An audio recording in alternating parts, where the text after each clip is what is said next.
Chapter 1: The Man Who Died. I returned from the city about 3 o'clock on that May afternoon, pretty well disgusted with life. I had been 3 months in the old country, and was fed up with it. If anyone had told me a year ago that I would have been feeling like that, I should have laughed at him, but there was the fact. The weather made me liverish, the talk of the ordinary Englishman made me sick, I couldn't get enough exercise, and the amusements of London seemed as flat as soda water that has been standing in the sun. Richard Hannay, I kept telling myself, you have got into the wrong ditch, my friend, and you had better climb out. It made me bite my lips to think of the plans I had been building up those last years in Bulawayo. I had got my pile, not one of the big ones, but good enough for me, and I had figured out all kinds of ways of enjoying myself.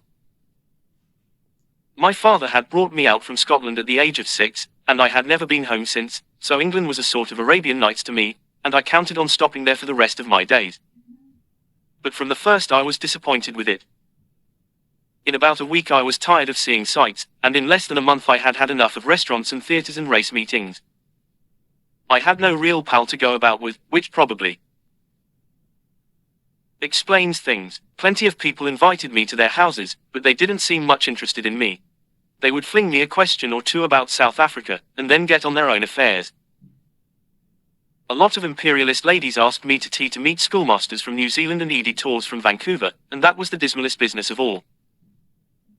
Here was I, 37 years old, sound in wind and limb, with enough money to have a good time, yawning my head off all day. I had just about settled to clear out and get back to the veldt, for I was the best bored man in the United Kingdom. That afternoon I had been worrying my brokers about investments to give my mind something to work on, and on my way home I turned into my club, rather a pot house, which took in colonial members. I had a long drink, and read the evening papers. They were full of the row in the Near East, and there was an article about Karolides, the Greek premier. I rather fancied the chap. From all accounts he seemed the one big man in the show, and he played a straight game too, which was more than could be said for most of them. I gathered that they hated him pretty blackly in Berlin and Vienna, but that we were going to stick by him, and one paper said that he was the only barrier between Europe and Armageddon. I remember wondering if I could get a job in those parts. It struck me that Albania was the sort of place that might keep a man from yawning.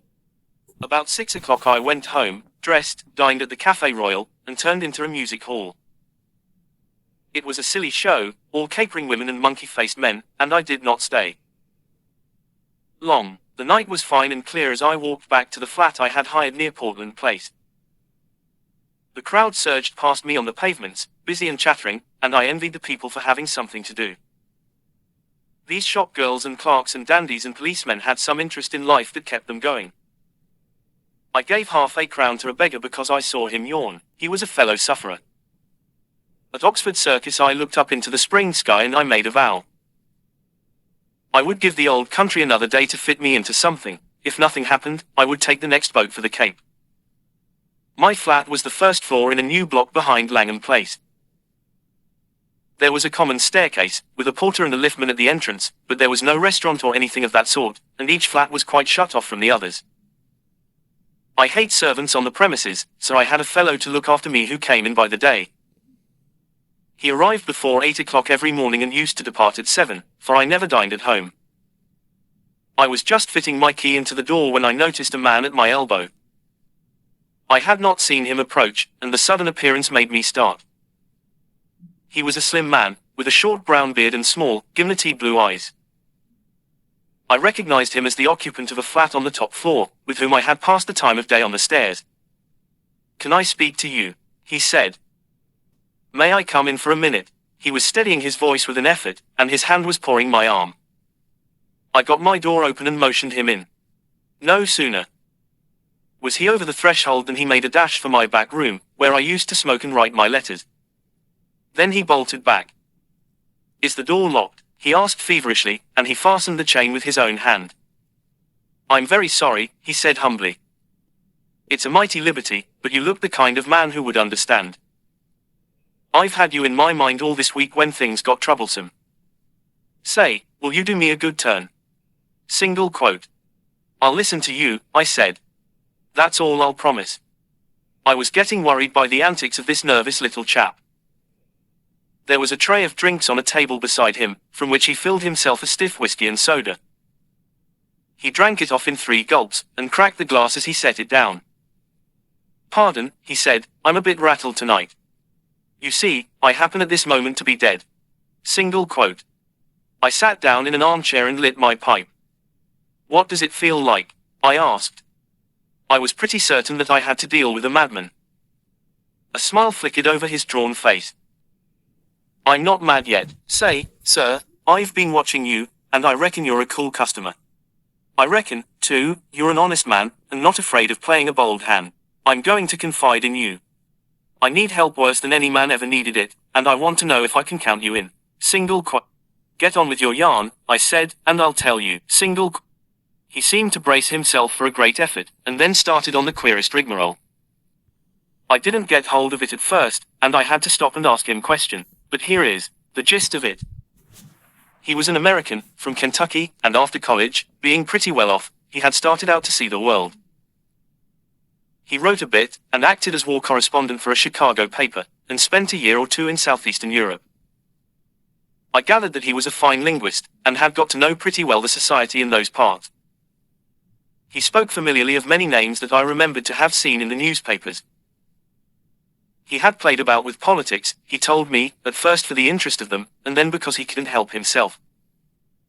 I read him as a sharp, restless fellow, who always wanted to get down to the roots of things. He got a little further down than he wanted. I am giving you what he told me as well as I could make it out. Away behind all the governments and the armies there was a big subterranean movement going on, engineered by very dangerous people. He had come on it by accident, it fascinated him, he went further, and then he got caught.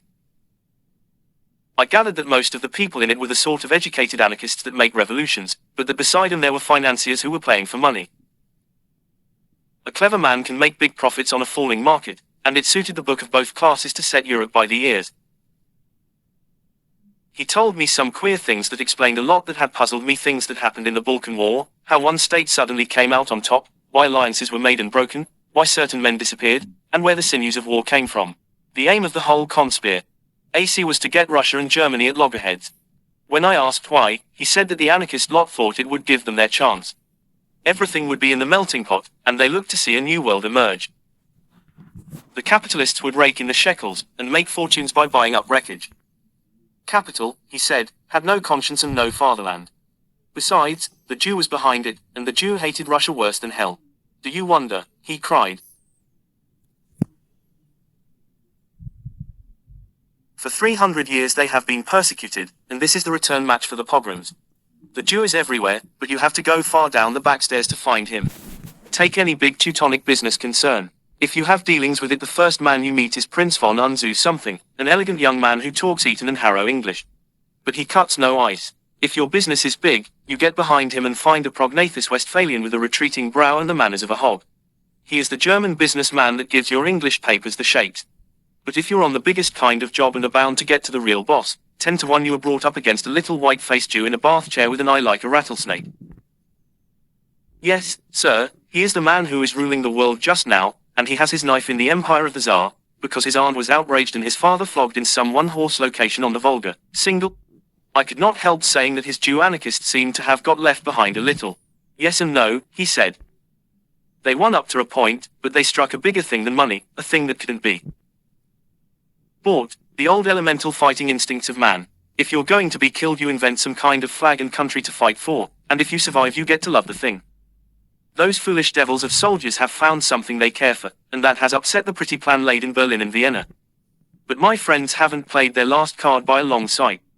They've gotten the ace up their sleeves, and unless I can keep alive for a month they are going to play it and win. Sing. But I thought you were dead. Mors Janua vitae, he smiled. I recognized the quotation, it was about all the Latin I knew. I'm coming to that, but I've got to put you wise about a lot of things first. If you read your newspaper, I guess you know the name of Constantine Karolides. Single. I sat up at that, for I had been reading about him that very afternoon.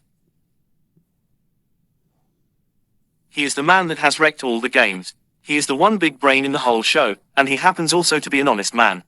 Therefore he has been marked down these 12 months past. I found that out, not that it was difficult, for any fool could guess as much. But I found out the way they were going to get him, and that knowledge was deadly. That's why I have had to decease. Single quote. He had another drink, and I mixed it for him myself, for I was getting interested in the beggar. They can't get him in his own land, for he has a bodyguard of eparotes that would skin the grandmothers. But on the 15th day of June he is coming to this city. The British Foreign Office has taken to having international tea parties, and the biggest of them is due on that date. Now Carolite is reckoned the principal guest, and if my friends have their way he will never return to his admiring countrymen. Single quote. That's simple enough, anyhow, I said. And play, you can warn him and keep him at home. And play the game, he asked sharply. If he does not come they win, for he's the only man that can straighten out the tangle. And if his government are warned he won't come, for he does not know how big the stakes will be on June the 15th. Single quote. What about the British government? I said. They're not going to let the guests be murdered. Tip them the wink, and they'll take extra precautions. Single quote. No good, they might stuff your city with plainclothes detectives and double the police and Constantine would still be a doomed man. My friends are not playing this game for candy. They want a big occasion for the taking off, with the eyes of all Europe on it. He'll be murdered by an Austrian, and there will be plenty of evidence to show the connivance of the big folk in Vienna and Berlin. It will all be an infernal lie, of course, but the case will look black enough to the world. I'm not talking hot air, my friend. I happen to know every detail of the hellish contrivance, and I can tell you it will be the most finished piece of blackguardism since the Borgias. But it's not going to come off if there's a certain man who knows the wheels of the business alive right here in London on the 15th day of June. And that man is going to be your servant, Franklin P. Scudder. Single quote. I was getting to like the little chap. His jaw had shut like a rat trap, and there was the fire of battle in his gimlety eyes. If he was spinning me a yarn he could act up to it. Where did you find out this story? I asked. I got the first hint in an inn on the Echensi in Tyrol. That set me inquiring, and I collected my other clues in a fur shop in the Galician quarter of Buda, in a strangers' club in Vienna, and in a little bookshop off the Racknightstrasse in Leipzig. I completed my evidence 10 days ago in Paris. I can't tell you the details now, for it's something of a history. When I was quite sure in my own mind I judged it my business to disappear, and I reached this city by a mighty queer circuit. I left Paris a dandified young French-American, and I sailed from Hamburg a Jew diamond merchant. In Norway I was an English student of Ibsen collecting materials for lectures, but when I left Bergen I was a cinema man with special ski films. And I came here from Leith with a lot of pulpwood propositions in my pocket to put before the London newspapers. Till yesterday I thought I had muddied my trail some, and was feeling pretty happy. Then, the recollection seemed to upset him, and he gulped down some more whiskey. Then I saw a man standing in the street outside this block. I used to stay close in my room all day, and only slip out after dark for an hour or two. I watched him for a bit from my window, and I thought I recognized him. He came in and spoke to the porter. When I came back from my walk last night I found a card in my letterbox. It bore the name of the man I want least to meet on God's earth. Single quote. I think that the look in my companion's eyes, the sheer naked scare on his face, completed my conviction of his honesty. My own voice sharpened a bit as I asked him what he did next. I realized that I was bottled as sure as a pickled herring, and that there was only one way out. I had to die. If my pursuers knew I was dead they would go to sleep again. How did you manage it? I told the man that valets me that I was feeling pretty bad, and I got myself up to look like death. That wasn't difficult, for I'm no slouch at disguises. Then I got a corpse. You can always get a body in London if you know where to go for it. I fetched it back in a trunk on the top of a four-wheeler, and I had to be assisted upstairs to my room. You see, I had to pile up some evidence for the inquest. I went to bed and got my man to mix me a sleeping draught, and then told him to clear out. He wanted to fetch a doctor, but I swore some and said I couldn't abide leeches. When I was left alone I started in to fake up the corpse. He was my size, and I judged had perished from too much alcohol, so I put some spirits handy about the place. The jaw was the weak point in the likeness, so I blew it away with a revolver. I dare say there will be somebody tomorrow to swear to having heard a shot, but there are no neighbors on my floor, and I guessed I could risk it. So I left the body in bed dressed up in my pajamas, with a revolver lying on the bedclothes and a considerable mess around. Then I got into a suit of clothes I had kept waiting for emergencies. I didn't dare to shave for fear of leaving tracks, and besides, it Kind of use my trying to get into the streets. I had you in my mind all day, and there seemed nothing to do but to make an appeal to you. I watched from my window till I saw you come home, and then slipped down the stair to meet you. There, sir, I guess you know about as much as me of this business. Single quote. He sat blinking like an owl, fluttering with nerves and yet desperately determined. By this time I was pretty well convinced that he was going straight with me. It was the wildest sort of narrative, but I had heard in my time many steep tales which had turned out to be true, and I had made a practice of judging the man rather than the story. If he had wanted to get a location in my flat, and then cut my throat, he would have pitched a milder yarn. Hand me your key, I said, and I'll take a look at the corpse. Excuse my caution, but I'm bound to verify a bit if I can. Single quote. I reckoned he shook his head mournfully. I reckoned you'd ask for that, but I haven't got it. It's on my chain on the dressing table. I had to leave it behind, for I couldn't leave any clues to breed suspicions. The gentry who are after me are pretty bright-eyed citizens. You'll have to take me on trust for the night, and tomorrow you'll get proof of the corpse business right enough. Single quote. I thought for an instant or two. Right, I'll trust you for the night. I'll lock you into this room and keep the key. Just one word, Mr. Scudder. I believe you're straight, but if so be you are not, I should warn you that I'm a handy man with a gun. Single. Sure, he said, jumping up with some briskness. I haven't the privilege of your name, sir, but let me tell you that you're a white man. I'll thank you to lend me a razor. Single quote.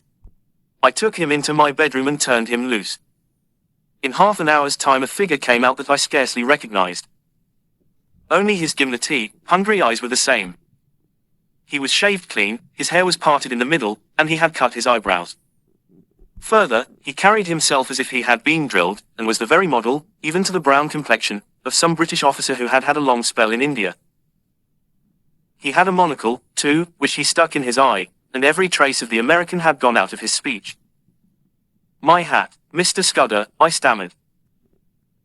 Not Mr. Scudder, he corrected, Captain Theophilus Digby, of the 40th Gurkhas, presently home on leave. I'll thank you to remember that, sir. Single. I made him up a bed in my smoking room and sought my own couch, more cheerful than I had been for the past month. Things did happen occasionally, even in this God-forgotten metropolis. I woke next morning to hear my man, Paddock, making the deuce of a row at the smoking room door.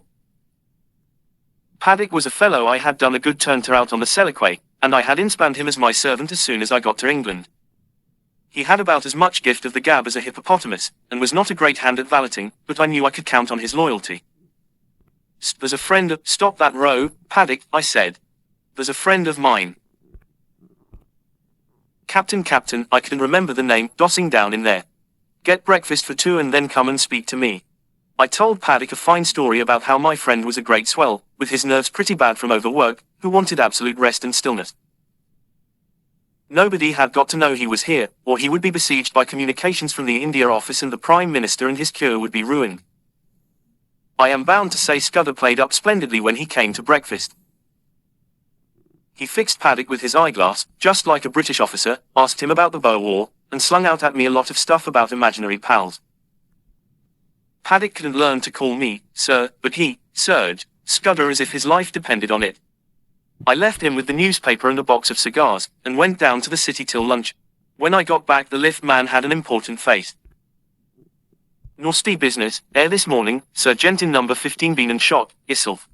They've just took him to the mortuary. The police are up there now. I ascended to number 15, and found a couple of bobbies and an inspector busy making an examination. I asked a few idiotic questions, and they soon kicked me out.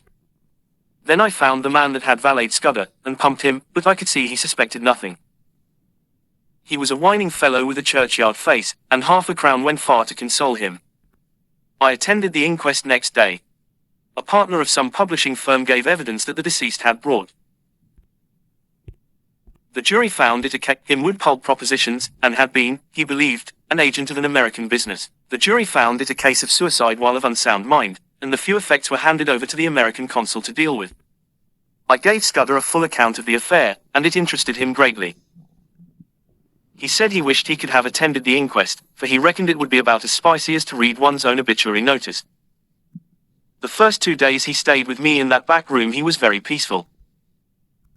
He read and smoked a bit, and made a heap of jottings in a notebook, and every night we had a game of chess, at which he beat me hollow.